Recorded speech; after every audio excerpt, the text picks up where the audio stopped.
Entendendo a Bíblia em boa companhia, para todos e para sempre. Dizem alguns que a lei de Moisés morreu com a cruz. Quando Jesus morreu por nós, toda a lei de Moisés foi-se embora. Tem razão. A lei de Moisés, as leis civis e as leis das cerimônias que apontavam para o nascimento de Jesus, por óbvio, perderam significado na medida em que o próprio Jesus se fez cordeiro e morreu por nós, nos redimindo. Ele que fez da sua pele, da pele do cordeiro, a vestimenta para cobrir do pecado Adão e Eva no paraíso, ele também agora dava o seu corpo por nós, por mim e por você, e nos faz justificados, porque a lei não justifica nem mesmo a lei de Deus. Mas eu disse que a lei de Moisés, esta sim, morreu na cruz. Por quê? As leis que Moisés fez são as leis civis que ordenavam o povo na travessia do Egito até Canaã, por todo o deserto, as leis que condenavam os assassinos por fim, as leis do cotidiano do povo. Também as leis das cerimônias, como eu acabei de falar. Mas as leis de Moisés se diferenciam da lei de Deus. Veja só, Êxodo capítulo 20, verso 1. Eu sou o Senhor, o teu Deus, que te tirou do Egito, da terra da escravidão. Não terás outros deuses além de mim. E segue dizendo as leis do eu sou. Eu sou é aquele mesmo Jesus que diz eu sou. É o mesmo Jesus que João fala que é o eu sou. É a lei de Deus, não a de Moisés. Moisés apenas recebeu de Deus as leis e transmitiu ao povo, como está lá no final do capítulo 20 de Êxodo. O povo, não conseguindo sequer olhar para Moisés, tamanha glória de Deus refletida, pedia que ele mesmo fosse o porta-voz de Deus, não queriam confrontar a Deus e prometeram seguir os mandamentos de Deus. Se a lei de Moisés terminou, e alguns confundem dizendo que a lei de Deus também terminou, onde é que nós vamos encontrar, então, o fim para essas coisas? Quais são as leis de Deus que as pessoas querem dizer que terminaram? Como se Deus não fosse eterno e o seu caráter e a sua vontade também não fosse eterna, querem dizer que nós estamos livres da lei e, portanto, podemos seguir no caminho de desobediência, que não é mais desobediência, segundo eles. Veja, não terás outros deuses diante de mim, que é o primeiro mandamento, eu sou o Senhor teu Deus. Isso não tem problema, você pode ter quantos deuses quiser. Não farás para ti nenhum ídolo, verso 4. Ora, pode fazer ídolo, porque a lei foi abolida. Não prostrarás diante deles, nem darás culto, pode se prostrar. E segue. Não tomarás em vão o nome do Senhor teu Deus. Pode ficar fazendo piada do nome de Deus, viu? Ele não tem problema nenhum. Isso aí foi abolido, essa vontade de Deus. Lembra-te do dia do sábado. Puxa, as pessoas se esquecem. Acho que é o único mandamento que as pessoas realmente condenam. É o único mandamento que as pessoas querem se livrar. Nós vamos ver que, quando falamos dos mandamentos, eles já eram conhecidos lá por Caim e Abel. Porque quando Caim matou Abel, sabia muito bem que estava violando o mandamento de Deus. Estava violando uma ordenança que dizia claramente, não matarás. Ele, portanto, conhecia. Por isso, ele disse, agora todo mundo que encontrar Caim, matará Caim. E Deus colocou nele um sinal de proteção pela graça. A graça alcançou o homem assim que ele pecou. Adão, onde estás? Portanto, nós somos salvos pela graça, não pela lei. Paulo explica que a lei nos condena. É lógico, porque se não houvesse lei, não haveria necessidade da graça. É bem simples, porque sem lei não há pecado, porque também diz Paulo, pecado é transgressão da lei. E se nós não transgredimos o que não existe, não há necessidade da graça, Jesus morreu em vão. Jesus não morreu para acabar com os mandamentos. Ele disse, não penseis que vim destruir a lei ou os mandamentos. Eu vim aprimorar, dar perfeição a eles. Veja só os outros mandamentos. Não matarás? Pode matar. Não adulterarás? Tranquilo, pode adulterar. Não furtarás, não farás, dirás falso testemunho, não cobiçarás a casa do teu próximo. De tudo isso estamos livres. Livres para fazer todos os ditos pecados que não existem mais na cabeça de alguns, porque Jesus nos livrou da condenação. Sim, Jesus nos livrou da condenação, mas não nos livrou do pecado. Senão, que necessidade haveria de aceitarmos Jesus como nosso Salvador? Salvar do que se não existe pecado? Não havendo lei, não há pecado. E não havendo pecado, não há salvação, não há graça. Nós estamos salvos por nós mesmos. Não é isso que Satanás disse? Sereis semelhantes a Deus? Não precisa de Deus para pagar pelo teu pecado. Você mesmo faça uma veste de figueira e cubra sua nudez. Você já é conhecedor do bem e do mal. Pois alguns ainda insistem, não, mas quando Jesus morreu, essa mensagem era só para os judeus. Ora, para sempre e para todos. Vamos ver? Vamos, Atos capítulo 13, verso 13, tá?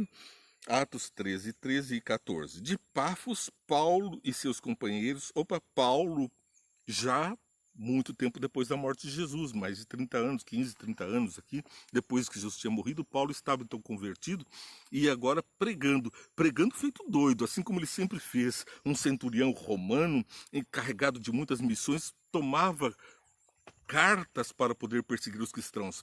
Com os sacerdotes, ele tinha cartas de apresentação. Com o poder romano, ele prendia os cristãos e torturava e tinha prazer em fazer o que era correto segundo sua mente. Por isso Deus o chamou, porque ele tinha sinceridade do coração. E então Saulo se transforma em Paulo. E agora ele usa sua dupla cidadania, israelita judeu e romano. E então ele leva a mensagem a judeus e a romanos e prega no sábado. Jesus fazia questão de manter a sua atividade de bem ao próximo no sábado, como vimos nos programas anteriores. Mas continuemos a ler Atos capítulo 13, versos 13 e 14, como estávamos lendo aqui. De Perge prosseguiram até Antioquia, da Pisídia. Então veja que eles estavam indo para vários lugares, obedecendo Jesus, e de pregar o evangelho a todo mundo. E ele estava indo pregar a todo mundo. E ele disse mais tarde, eu preguei o evangelho a todo mundo. Todo mundo recebeu a mensagem através de Paulo da salvação de Jesus. Mas onde e quando ele pregava era para sempre e para todos. Ele não pregava só para os judeus. Vamos ver adiante. No sábado, entraram na sinagoga e se assentaram. Corre, corre, ele parou no sábado. Depois da leitura da lei e dos profetas, os chefes da sinagoga lhes mandaram dizer: irmãos, se vocês têm uma mensagem de encorajamento para o povo, falem. Então, no sábado, ele estava dentro da igreja, né, Joel? E dentro da igreja fazendo o quê? Lendo a lei, mantendo viva a lei, priorizando as coisas de Deus. No sábado, portanto, falem. Pondo-se em pé, Paulo fez sinal com a mão e disse: israelitas e gentios que temem a Deus, ouçam-me. E passou a discorrer a história do mundo desde Adão, desde os juízes, dos profetas, dos reis. E ele para em Davi e dá um salto para Jesus. E fala do amor de Jesus, da salvação através de Jesus, da remissão dos nossos pecados. Por 40 anos o povo no deserto, e ali ele estava pregando, repetindo as mensagens. Não era uma mensagem desconhecida, mas apresentava o Cristo ainda desconhecido. Antes da vinda de Jesus, verso 24, João pregou um batismo de arrependimento para todo o povo de Israel. Quando estava contemplando sua carreira, disse: quem vocês pensam que eu sou? Não sou quem vocês pensam. Eis que quem vem depois de mim, cujas sandálias não sou digno nem de desamarrar. Irmãos, filhos de Abraão e gentios que temem a Deus. Aqui estavam também os gentios, percebe? Paulo está falando ao povo de Israel e a mim e a você que não somos israelitas, não somos judeus, nós somos os gentios, a quem a mensagem também alcança. Que mensagem? Filhos de Abraão e gentios que temem a Deus. Portanto, é só para os que temem a Deus. Os gentios que insistem em recusar a Deus não vão compreender essa mensagem. A nós foi enviada essa mensagem de salvação. O povo de Jerusalém e seus governantes não reconheceram Jesus, mas ao condená-los cumpriram as palavras dos profetas que são lidas todos os sábados. Portanto, todos os sábados, onde é que Paulo estava? Pregando a palavra de Jesus dentro da igreja. Todos os sábados, verso 27. Depois o 28. Mesmo não achando motivo legal para a sentença de morte, pediram a Pilatos que o mandassem executar. Depois nós vamos ali para o verso 42 do mesmo capítulo. 13, Atos 13, verso 42. Quando Paulo e Barnabé estavam saindo da sinagoga, o povo os convidou para falar mais a respeito dessas coisas no sábado seguinte. Ora, se ele estava ali em viagem, acelerado, cidade após cidade no ídio, o povo convida, parem, vamos nos reunir de novo quando amanhã? Domingo, segunda, terça? Não, sábado. Sábado, dia em que os discípulos, os apóstolos se reuniam e que o povo congregava guardando o mandamento.